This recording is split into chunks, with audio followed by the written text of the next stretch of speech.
The history of the Warsaw Ghetto begins in October 1940, when an official decree of the German occupation administration was issued on the creation of a special area in Warsaw for the resettlement of Jews. In fact, such a historical area of Jewish settlement in the Polish capital has existed for a long time, but the German authorities decided to turn it into an open-air prison, a ghetto. The area was surrounded by a brick wall and barbed wire. Jewish families were forcibly resettled here from other districts of Warsaw and its suburbs. Exit beyond the borders of the ghetto was allowed only with special permits issued by the German administration. Few ghetto residents were granted this privilege, as a rule for the needs of the occupiers. Over time, up to 400,000 Jews accumulated in the ghetto. Life for the majority of the ghetto's population was difficult and hungry. Unemployment, lack of rights, lack of basic medical services and medications. The only thing that helped was that many Jews had medical education and also were smuggling. The Judenrat, the administrative body of self-government in the ghetto, also contributed to the development of smuggling. On the one hand, the members of the Judenrat tried to solve a huge number of problems related to the survival of people in the Jewish settlements. But of course, some of the members of the board did not forget about their personal, quite corrupt interests.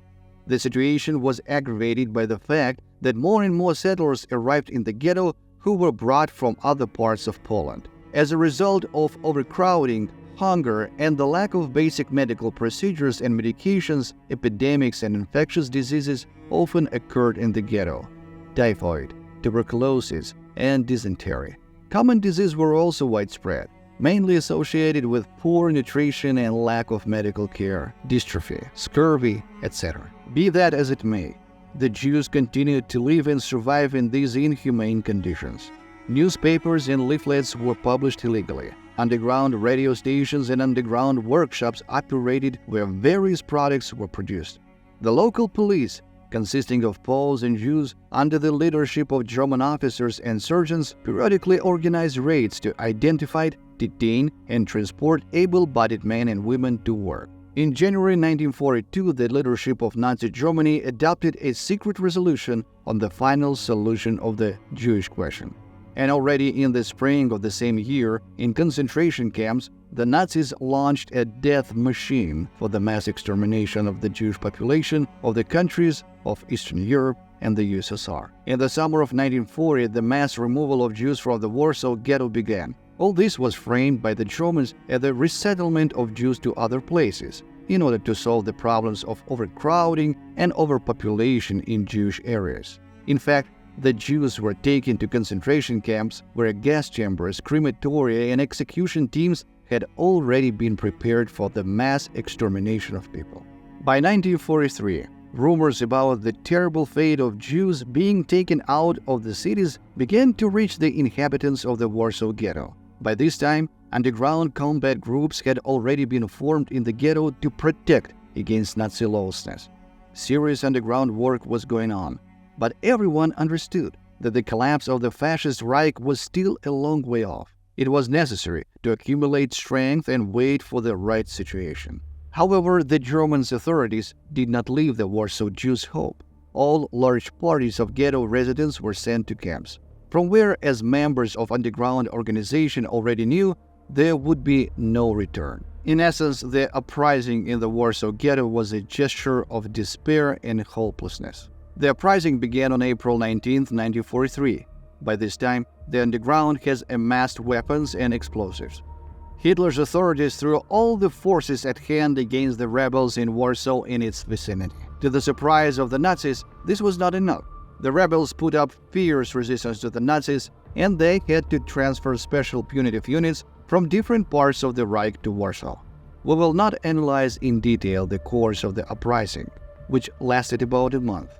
A lot has been said about it. Let us dwell in more detail on the actions of punitive units. All the days of the suppression of the uprising were marked by simultaneous reprisals by punitive forces, not only against captured participants in the uprising, but also against the civilian population, old people, women, and children. The SS executioners cruelly took revenge on the rebels and their families for the fear they experienced. The leader of the suppression of the rebellion, General Jürgen Stroop, allowed his subordinates not to take prisoners and not to spare anyone. The Germans were even forced to use aviation to bomb the ghetto. The main SS man in Germany, Reichsfuhrer Heinrich Himmler, irritated by the failures of the SS troops in the suppression of the uprising, ordered the entire ghetto to be burned down. The order was carried out by his subordinates bona fide. The Germans widely used flamethrowers, and they did not care about peaceful people being in the houses. The Punishers set fire to buildings, first of all from the entrance and windows of the first floors. A house engulfed in flames on all sides became a fire trap for people. Those residents who jumped out of the windows of the second and third floors were not able to survive either. The SS men simply shot all those who escaped the fire. Given the lack of time, and if the time allowed, people were first humiliated and then killed. A captured rebel, or civilians in the house in which the rebel was hiding, could be hunted down by dogs.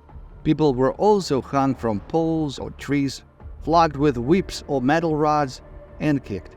Hitler's executioners, SS men, and collaborators from different countries finished off the wounded underground fighters. It was forbidden to provide assistance to burned residents, women and children, dooming them to suffering. The Nazis cut water pipes to leave defenders and residents without water and the ability to put out fires. On May 16, 1943, the chief SS man of occupied Poland, Gruppenführer Jürgen Stroop, reported to his superiors in Berlin about the completion of the operation to suppress the rebels, ending his report with the words, "The Warsaw Ghetto no longer exists." During the fighting in the ghetto, 7,000 defenders of the last refuge of Jews died. Another 6,000 burned alive and suffocated in smoke. These were mostly civilians. At least 7,000 victims, among whom were captured rebels, but mostly also civilians, were shot or hanged by the Germans at the end of the uprising. Almost 3,000 rebels managed to break out of the ghetto and escaped into the forest or disappear into the outskirts of Warsaw. Some of them then took part in the Warsaw Uprising. The remaining 40,000, the last inhabitants of the ghetto, were sent by the Germans to concentration camps to suffer a slow death. According to Stroop, they offered armed resistance to the German authorities.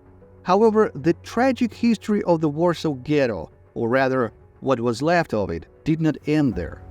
Under the command of Stroop, a certain Ludwig Hang served, the chief of the SS and police of the city of Warsaw. According to Stroop himself, it was Hang who came up with the idea to use the territory of the former ghetto, which had turned into empty blocks of ruins and houses, stones and rubble, for the benefit of business. Let's use the gross section, big action, to finish off the Jews and rebellious Poles remaining in Poland. There, among the ruins, there are many unburned corpses. If a few thousand more are added to them, no one will notice. SS Standartenführer Dr. Ludwig Hahn said something like this when justifying his idea. The wall of the Warsaw prison Powiek adjoined the former ghetto. There was another prison nearby, Mulkotop. Both were crowded with Polish communists, patriots, underground fighters and Jews, participants in the Polish underground. Previously, prisoners sentenced to death or hanging had to be transported outside the city into the forests, which was associated with a certain risk of a possible clash with partisans. Now the ruins of the former ghetto have become the execution site, close by and very convenient for the fascist executioners. The first execution of Powiek prisoners took place in the ruins of the ghetto even before the end of the uprising, on May 7, 1943. Then, 94 people were killed. Polish underground fighters, hostages, and just passers-by who fell into the hands of the police during the raid. The shooting took place in an apartment building on Dieselnaya Street. The corpses were burned with a flamethrower. However, not very carefully. Since the end of May, executions in the former Jewish area have been carried out daily. Polish patriots, often without trial or investigation, after being held in Warsaw prison for only a few days, were taken to the deserted Jewish district. And here, among the ruins, they were hanged or shot. The corpses were sprinkled with lime to prevent them from smelling too much. but in the depths of the ghetto, they could have left it that way. According to the testimony of Pawiak's former guards, among whom were Poles, on May 29, 1943, in the territory of the former ghetto, the Nazis carried out a rail massacre, where 530 prisoners from Pawiak alone were killed. People were shot and then finished off with bayonets, and several dozen were hanged. The next mass execution took place on June 21, 1943, when 200 prisoners were killed. This does not take into account the fact that almost every day, several people were shot in the ghetto. About 300 people were shot and hanged in mid-July, and the next day, another 132 people. At the beginning of the autumn, SS Brigadeführer Franz Kutskera became the head of the SS and police of Warsaw and the Warsaw district. He believed that the best way to restore order and force submission was through mass terror of the local population, which is what he did. In Warsaw, raids began to take place almost daily. Sometimes raids occurred several times a day or overnight. Underground fighters and partisans began to fall into the clutches of the police more often, but the number of ordinary citizens arrested arbitrarily or as hostages increased significantly. Kutskera considered public execution to be one of the most effective methods of intimidating the population. Therefore, detainees could be shot or hanged right on the city street, among residential buildings, as a warning. But these were nevertheless not mass executions, limited to a few unfortunates who fell into the hands of the police. The occupiers continued to carry out the main executions over tens and hundreds of prisoners on the territory of the former ghetto. With the arrival of Kutskera during the autumn and winter of 1943-1944, the scale of executions only grew. It is believed that during this period the Nazis executed 5,000 Warsaw residents. Of these, more than 3,800 people were executed on the territory of the destroyed Jewish district. From the beginning of 1944, due to defeats on the front, the Germans began to cover up the traces of their crimes. The corpses of prisoners being destroyed in the ghetto began to be burned or blown up with explosives. So, on November 17, 1943, the SS herded 300 prisoners into one of the dilapidated houses and then blew up the building. Then they treated it all with a flamethrower. In order to simplify the procedure, a crematorium was installed in the Jewish area among the ruins. The installation worked almost without interruption. On February 1, 1944, a detachment of Polish patriots carried out a daring and successful action to physically eliminate the main SS executioner of Warsaw, Franz Kutskera. The Nazis responded with mass terror. On February 2nd, the Germans shot 300 hostages, 100 of them at the site of Kutskera execution on Ujazdov Avenue, and another 200 people were executed within the ghetto closer to the crematorium. Execution continued throughout February. On February 3rd, another 150 people were shot in the ghetto. On February 10, 330 people. On February 15, another 210, 18 of whom were women. Most of the executed victims were civilians, hostages of the Nazi regime. However, after this, street terror by occupation authorities decreased to some extent. The Germans reduced the scale of the raids, stopped public executions on the city streets, and messages on the radio and on posters about the punitive actions carried out. However, the territory of the former ghetto continued to be a platform for the execution of disobedient people and hostages.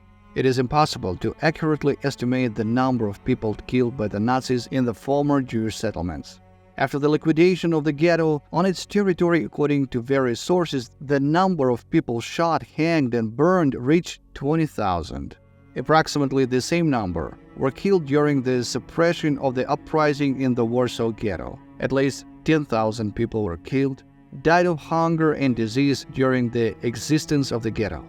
Thus, the number of victims in the Warsaw Ghetto during the occupation is approaching 50,000 people. Of course, these are only approximate data. The main executioners of crimes committed on the territory of Warsaw were brought to justice after the war. Hans Frank Reichsleiter, Governor-General of Poland, was tried at the Nuremberg Tribunal and was hanged. SS Gruppenführer Jürgen Stroop, convicted by a Polish court, was executed on March 6th. 1952. SS Brigadier Fuhrer Franz Corsera was killed by Polish patriots on February 1, 1944. SS Oberfuhrer Paul Otto Geibel, one of the leaders and organizers of mass executions in the Warsaw Ghetto, was sentenced to life imprisonment by a Polish court and hanged himself in prison in 1966. SS Standartenführer Ludwig Hermann Hahn escaped punishment. The German government, under various pretexts, refused to extradite this Nazi to the Polish court. Under public pressure, the German authorities were forced to bring Hahn to trial. In 1972, the Nazi received a sentence of 12 years in prison. In 1983, he was released. He died in 1986. Many SS men and Warsaw prison guards who carried out executions were also prosecuted and received death sentences or various prison sentences. Many, but unfortunately not all. Some, like Hahn, managed to avoid deserved punishment by serving several years in prison.